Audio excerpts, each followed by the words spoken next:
Hi అండి. ఇది మీకు తెలుసా? అందరికి ఉపయోగపడే అద్భుతమైన యూజ్‌ఫుల్ టిప్ అయితే షేర్ చేస్తున్నాను. వీడియో స్కిప్ చేయకుండా చివరి వరకు చూడండి. నా ఛానల్ ఎవరైనా కొత్తవారు చూస్తున్నట్లయితే ప్లీజ్ ప్రీవియస్ వీడియోస్ ఒకసారి చూడండి. చూసి మీకు నచ్చి కంటెంట్ ఉంది అనుకుంటే ఛానల్‌ని సబ్స్క్రైబ్ చేసుకోండి. కుక్కర్ పేలకుండా ఉండాలంటే 2 టిప్స్ అయితే షేర్ చేస్తున్నాను.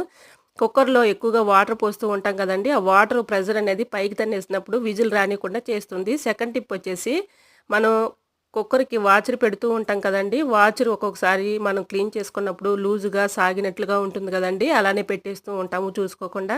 అలా పెట్టినప్పుడు కూడా కుక్కర్ పేలే అవకాశం ఉంటుంది. వాచర్ కూడా పాడైపోయినప్పుడు తీసేసి కొత్త వాచర్ తెచ్చుకోవాలి. ఇంకో టిప్ అయితే షేర్ చేస్తున్నానండి.